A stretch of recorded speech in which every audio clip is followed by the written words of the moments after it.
जय श्री राधे, जय श्री श्याम। आज हम बड़ी ही सुंदर एक कथा वर्णन करने वाले हैं।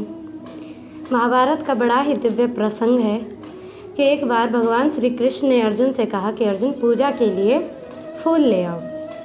तो अर्जुन कदली वन में पूजा के लिए फूल लेने के लिए चले गए। अब जैसे ही अर्जुन कदली वन में पहुँचे तो वहाँ विराजमान थे श्री हनुमान जी महाराज। अब श्री हनुमान जी महाराज विराजमान थे, अर्जुन आए और फूल तोड़ने लगे।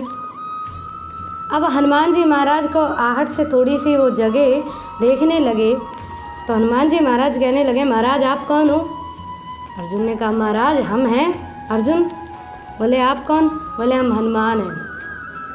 तो अर्जुन से अब हनुमान जी कहने लगे कि आप किस कारण से आए हो इस वन में? बोले फूल लेने आए हैं। हनुमान जी कहने लगे, फूल लेने तो आए हो लेकिन तुमने किसी से आज्ञा मांगी? बोले फूल लेने में कैसी आज्ञा? फिर हनुमान जी ने कहा कि बिना आज्ञा के फूल ले जा रहे हो, ये कार्य तो आपका गलत है। अब हनुमान जी पूछने लगे, किस लिए ले जा रहे हो? अर्जुन ने कहा, पूजा के लिए लेके जा रहे हो। हनुमान जी बोले, पूजा के लिए फूल लेके जा रहे हो, बात तो अच्छी है, पूजा के लिए फूल लेने भी चाहिए, परंतु अच्छा काम बुराई के साथ कर रहे हो।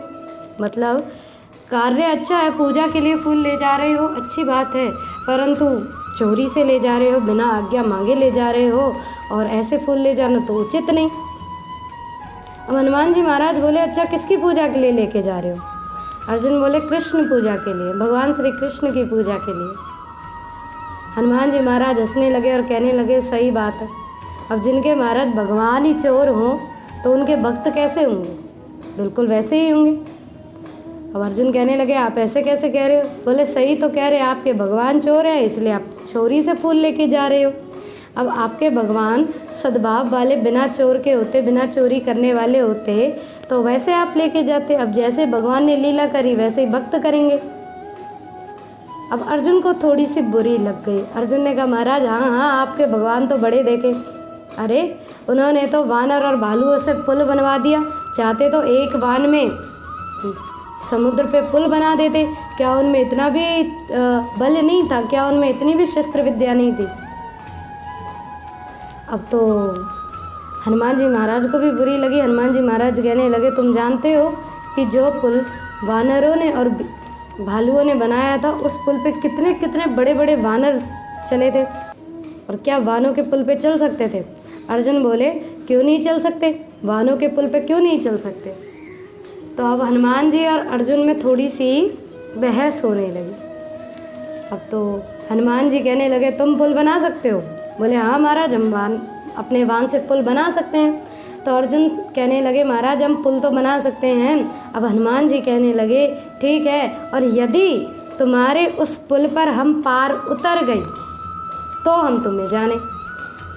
अर्जुन ने कहा, महाराज अगर आप उस पुल पर पार नहीं उतर पाए तो समझ लीजिए कि हम अपना देह त्याग कर देंगे, हम जलकर भस्म हो जाएंगे।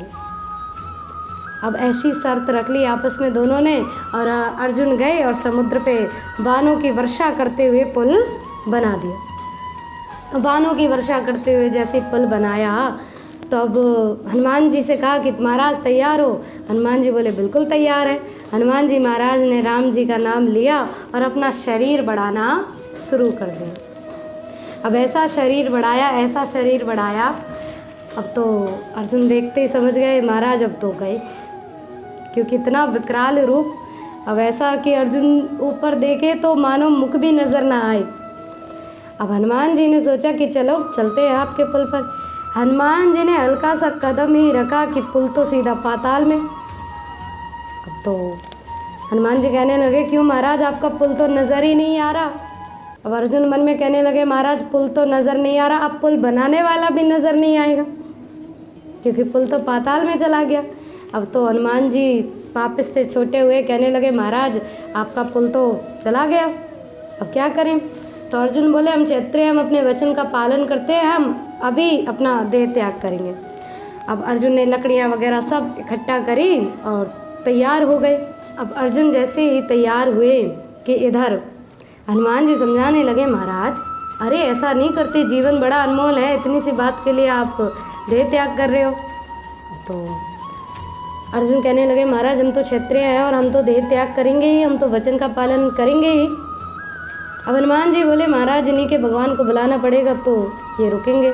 कृष्ण जी भगवान को बुलाया और कहा महाराज आइए और आपके भक्त न जाने क्या लीला कर बैठे हैं। तो इधर भगवान श्री कृष्ण ब्राह्मण वेश धर के आए। अब यति वेश में जैसे ही आए तो इधर देखते हुए अब हनुमान जी महाराज समझ गए महाराज आ तो गए हैं, तनिक ने समझाइए। तो इधर भगवान से अब अर्जुन कहने लगे महाराज पधारिए, आप यहाँ कैसे पधारे। तो अर्जुन ने सारी लीला कही और कहा महाराज आप ही बताइए क्या क्षत्रिय को अपने वचन का पालन नहीं करना चाहिए।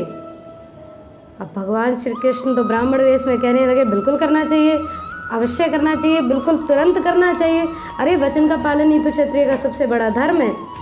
हनुमान जी कहने लगे लो इनको तो किस लिए बुलाया था और ये कर क्या रहे हैं। अब जैसे ही अर्जुन वचन का पालन करने को आगे उद्यत हुई है कि इतने में भगवान कहने लगे कि अच्छा महाराज एक बात बताइए, जब आपने ये शर्त रखी थी कि आप दोनों के समक्ष में कोई तीसरा भी था। अर्जुन बोले महाराज कोई तीसरा तो नहीं था। बोले जब कोई तीसरा नहीं था तो आपने अपने मन में शर्त रख ली और अपने मन से उसे कुछ भी कर रहे हो, कोई कैसे यकीन करेगा कि आपका क्या वचन था, क्या पालन हुआ। बोले महाराज हमारे आगे जो लीला पहले हुई थी वही हमारे आगे करके दिखाओ तो हम सही निर्णय करें। अर्जुन बोले ठीक है महाराज अभी करके दिखाते हैं। अब इधर अर्जुन ने फिर से पुल बनाया और हनुमान जी महाराज से कहा महाराज तैयार हो। हनुमान जी बोले बस बिल्कुल तैयार हैं। हनुमान जी ने फिर से अपना शरीर बढ़ाया।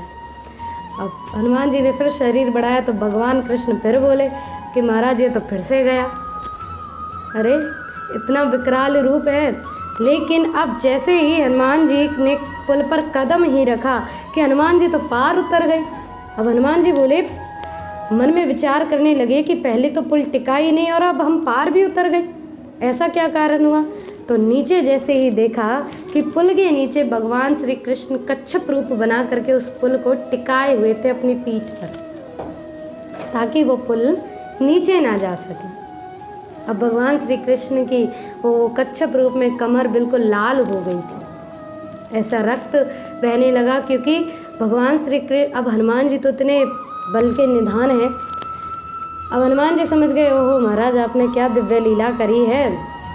अब तो हनुमान जी बोले अच्छा तो अब हम हार गए और हमसे जो कुछ मांगना हो उसे मांग लो। अब भगवान श्री कृष्ण बोले अर्जुन यही मौका है वर मांगने के लिए। तो अब अर्जुन कहने लगे महाराज क्या वर मांगे। तो भगवान श्री कृष्ण ने कहा कि आप इनसे कह दो कि हमारा वर आप पर उधार रहा और जब आपकी हमारी इच्छा होगी हम आपसे वर मांगने के लिए आ जाएंगे। तो अर्जुन ने वैसे ही हनुमान जी से कहा। अब हनुमान जी और अर्जुन जी जब अपने अपनी समस्त क्रियाओं में वापस लौट गए तो बारी आई जब युद्ध की। अब महाभारत का युद्ध होने जा रहा था तो अर्जुन से श्री कृष्ण ने कहा कि अर्जुन चलो अब चलते हैं हनुमान जी के पास और उनसे जाकर के वर मांगते हैं। बोले महाराज क्या वर मांगेंगे। बोले चलिए तो सही कि अब उनसे ही जाकर के वर मांगते हैं। अब तो जैसे ही हनुमान जी के पास में पहुँचे अब भगवान श्री कृष्ण और अर्जुन साथ में थे क्योंकि अर्जुन ने कहा महाराज अकेले तो जाएंगे नहीं, ना जाने फिर से क्या कोई गड़बड़ हो जाए, इसलिए आप ही साथ में चलिए। अब हनुमान जी के पास गए और हनुमान जी से कहने लगे महाराज अब आप हमारे साथ युद्ध में चलिए। बोले हम युद्ध में क्या करेंगे, हमारा तो युद्ध में क्या काम है। बोले महाराज सबसे ज़्यादा तो आप ही का काम है। बोले हम युद्ध में क्या करें। बोले आप ज़्यादा कुछ ना कीजिए, आप बस अर्जुन की उस ध्वजा पर विराजमान हो जाइए। बोले ध्वजा पर विराजमान हो जाए। बोले हाँ। तो अब इधर हनुमान जी ने एक शर्त रखी। बोले महाराज ध्वजा पर तो विराजमान हो जाएंगे लेकिन एक शर्त है। बोले क्या। बोले हम तो वहाँ रहते हैं जहाँ हमें ज्ञान प्राप्त होता है, सत्संग मिलता है, सद्ज्ञान मिलता है, आत्मज्ञान मिलता है। और बोले जहाँ हमें आत्मज्ञान ना मिले वहाँ हम रह नहीं सकते। अब तो अर्जुन कहने लगे महाराज लोग कर लो बात। फिर तो ये आ लिए कि अरे महाराज महाभारत में भगवान श्री कृष्ण कहने लगे महाराज वहाँ लड़ाई होगी या सत्संग होगा। हनुमान जी कहने लगे हमारी शर्त तो यही है, हमें तो उस युद्ध में भी त्रेता में भी भगवान श्री राम युद्ध के बीच में भी सत्संग सुनाते थे, ज्ञान दिया करते थे, उपदेश दिया करते थे। भगवान श्री कृष्ण बोले अरे महाराज चलो तो सही, हमारे सर पर ही बैठ जाना ध्वजा रूप में। तभी हनुमान जी अर्जुन के रथ पर विराजमान हुए थे। बोले हमारे सर पर ही बैठ जाना, पर महाराज चलिए तो सही, आपका भी इंतज़ाम करेंगे, आपके सत्संग का भी कुछ करेंगे। अब हनुमान जी चलने को तैयार हुए और हनुमान जी अर्जुन की उस ध्वजा पर विराजमान हो गए। इसीलिए हनुमान जी जब अर्जुन की ध्वजा पर विराजमान हुए, तब से अर्जुन के जो रथ था उस रथ का नाम पड़ा था कपिध्वज रथ। अब इधर हनुमान जी ने इशारा कर दिया, महाराज आपने तो कहा था सत्संग सुनाएंगे। तो इधर भगवान श्री कृष्ण ने भी हनुमान जी के लिए, अब अर्जुन का तो बहाना था, वास्तव में श्री कृष्ण ने तो जो गीता उपदेश था वो हनुमान को सुनाना था। अर्जुन का तो बस बहाना था कि गीता उपदेश तो भगवान श्री कृष्ण हनुमान जी को सुनाना चाहते थे, क्योंकि हनुमान जी की शर्त थी। अब हनुमान जी सुनकर के बड़े प्रसन्न हुए थे और हनुमान जी अब जब युद्ध प्रारंभ हुआ तो अर्जुन जब भी किसी रथ को पीछे ढकेल दिया करते और दूसरे महारथी के बाणों से अर्जुन का रथ तनिक भी ना हिलता, तो अर्जुन नीचे देखते और अपने रथ के पहियों को देखकर कहते, महाराज देखो हमारा रथ तनिक भी नहीं हिल रहा है।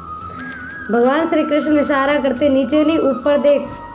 बोले ऊपर जिसके कारण वो तेरे ऊपर बैठा है तभी तेरा रथ ये बचा हुआ है, मतलब हनुमान जी विराजमान है तभी तेरा ये रथ बचा हुआ है। अब तो युद्ध जब समाप्त हो गया तो भगवान श्री कृष्ण ने अर्जुन से कहा कि रथ से उतरो। अब अर्जुन जब रथ से उतरे और भगवान श्री कृष्ण उतरे, अब भगवान श्री कृष्ण ने हनुमान जी को आज्ञा दी, महाराज अब आप रथ से उतर जाइए। अब जैसे ही हनुमान जी उतरे तो वो रथ जल करके स्वतः ही अग्नि प्रकट होकर के वो भस्म हो गया। उसमें माँ विकराल ऐसा धमाका हुआ, ऐसा वो रथ फटा कि उसका वहीं भी ढेर हो गया रथ का। अब अर्जुन देखकर डर गए, महाराज ये क्या हो गया, ये रथ अचानक से ऐसे कैसे ढेर हो गया। तो भगवान श्री कृष्ण बोले, ढेर तो ये कब का हो चुका था, समझो हनुमान जी की कृपा से ही अब तक बचा हुआ था। हनुमान जी विराजमान थे तो इस रथ को बचाए हुए थे। अब ये रथ हनुमान जी उतर गए तो ये रथ भी ढेर हो गया। तो अब अर्जुन के मन में ये बात समझ में आ गई कि वास्तव में हनुमान जी की कृपा से ही मेरा रथ टिका हुआ था। तो हनुमान जी की ऐसी ही अन्य दिव्य लीलाएं हैं। हनुमान जी के कारण ही अर्जुन का रथ दिव्य रूप कहलाया। और तो और हनुमान जी की इतनी दिव्य पवित्र लीलाएं हैं कि जिनका क्या क्या स्वरूप वर्णन करें। तो हनुमान जी की आदि अन्य दिव्य कथाओं को आप श्रवण करते रहें, आनंदित रहें, प्रसन्न रहें और भी अन्य कथा आप श्रवण करें। जय श्री राधे, जय श्री श्याम।